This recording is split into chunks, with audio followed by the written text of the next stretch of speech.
Hello, welcome back to the edit. Today we're taking a look at the premium features of Affinity. So in the last video we talked about how Affinity and Photoshop kind of compared them a little bit.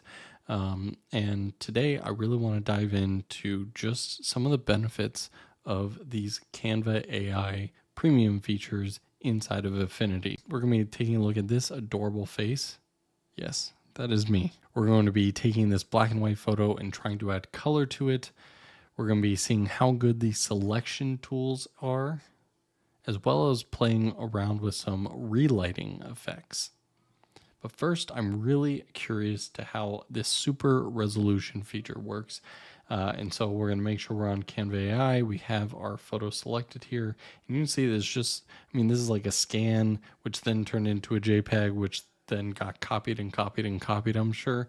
So it's just really pixelated. Obviously, if it's super small like this, that I think it originally was printed out as, it's not too bad. But, ooh, if you want, but if I want to blow this up and give it to my mom for Christmas or something, we got to work some magic. So let's go into Super Resolve here.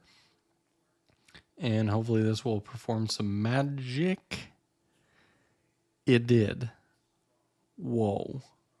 If we take our little before and after slider here, you can just see the difference that it did, especially like in the eyes, the hair. I feel like there's a lot of AI features now that, especially when it comes to faces, sometimes AI tools will it will increase resolution or make something less blurry or whatever, but you then realize that it doesn't actually look like the original person anymore because it's like it knows there's a mouth there, but it just uses all of its AI knowledge to generate a random mouth rather than the actual facial structure that's in front of it. But this really feels like it just cleared up my photo. Yeah, so that's just crazy. All right, so we'll hit apply there. And then if we wanted to, we could go back to our pixel layer, which is where you'd regularly edit photos.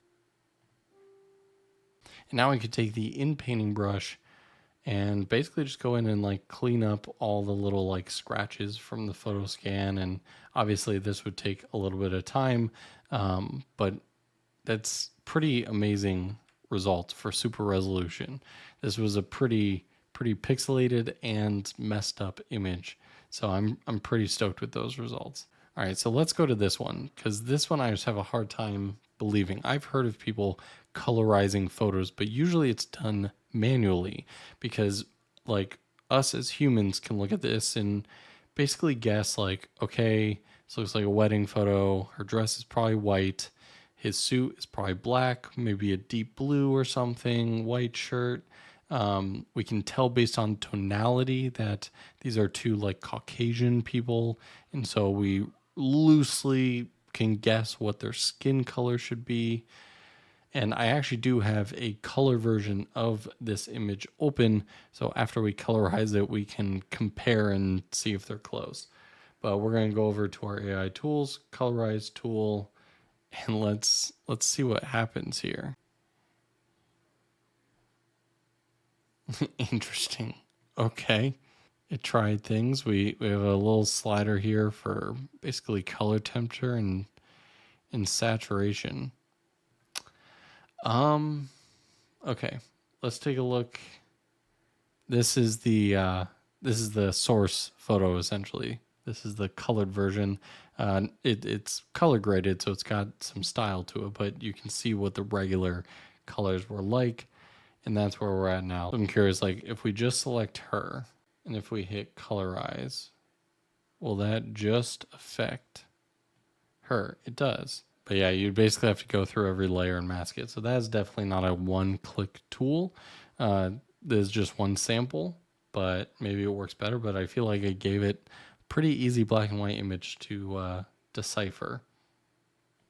But anyway, we kind of looked at this already, but I am curious. Selection tools are a big thing nowadays just because so many tools you need to select things, right? Being able to quickly do that, it's pretty solid. If I just hover over things, I can just drag it over the areas that need it more. Can I be kind of rough with it? So like if I wanted to make changes with just this. I don't know. I still feel like Photoshop's is snappier and more accurate. But considering this is kind of the first version of this integration of the tool, like it's pretty sweet. All right, so now finally, this is the tool that I am probably most excited for, is the Relight feature, also called the portrait lighting tool. So if we jump into here, and for some reason, I don't know if anyone else has seen this. So what this does is basically creates a depth map of your photo so that it guesses, you know, the depth of everything. So your nose is closer, your nose exists in a different 3D plane than, say, your cheeks or the back of your head or whatever. So this lighting tool tries to guess the depth. And then by taking this circle here, you're basically taking the equivalent of like a big softbox and a light source. And so if I make it smaller, it's a smaller light source and it affects the subject differently. And we also have a good amount of controls over here in this panel. So we're at 50% brightness of this. And let's say this was already a really sunny picture, which it's not. We can actually add a light source and we can position this in a different spot to get multiple different lighting sources coming together. So that is pretty sweet. Oh, that's interesting. We can bring the ambience all the way down. Like just seeing how it creates the shadows. Like, again, it's not perfect. It's got some glitchiness to it when I'm moving around the different planes. You can see how it's guessing the depth map, but that is looking pretty sweet. There's, I'd say, two more incredibly important generation AI type tools inside of Canva AI and Affinity. So if we start with the Generative Fill tool, this is probably closer to the one in Photoshop where it doesn't look like the in-painting, but let's say I want to change this light source. So I'm going to make a selection up here. I'm going to say place a outdoor lamp. Hit apply. All right, and it places one in there. And this is where like the next video I'm going to do is actually a comparison between Affinity's and Photoshop's AI. And that's where I definitely think Photoshop will kind of go be more advanced or have the better outcomes. I have noticed as I play with Affinity more and more, if I want to generate to replace a part of an image or to generate a new object in the image, it doesn't do a great job at matching it to that photo. Like this looks like I just grabbed a picture of this lamp on Google and slapped it right there on the image. It doesn't at all try to blend itself to the image itself. And that's something I think is missing.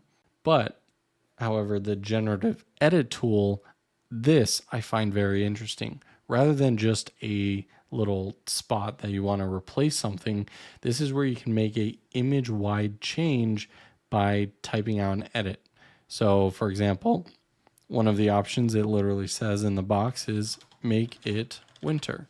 And so again, rather than me selecting all the different areas and typing out put snow here and do this and do that, this is just going to be a whole image-wide edit. Content filter inappropriate. This is something that every AI thing is struggling with right now. Is this inappropriate? Like, really? This photo? Really? All right, let me go to this one and see if it makes a difference. Generative edit, make it winter.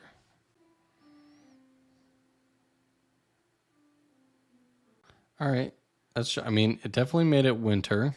Probably have to mask me back into it, at least my face. Because as you can see, like, that's a totally different person. That is not me at all.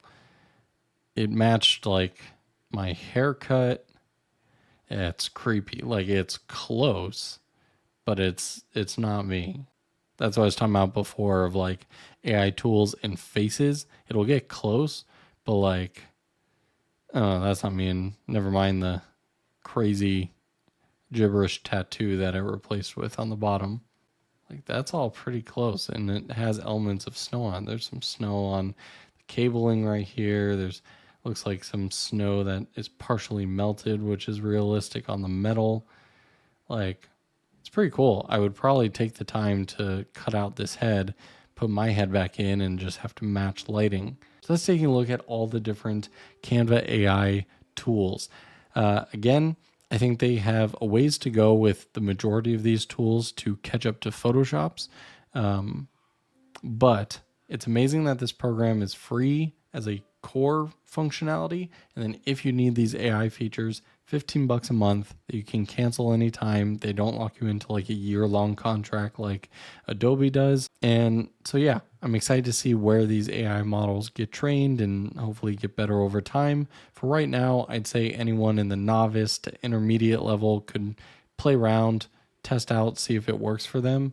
But I think professionals who are used to Photoshop's AI functionalities probably going to get frustrated by this. But let me know, have you been using this?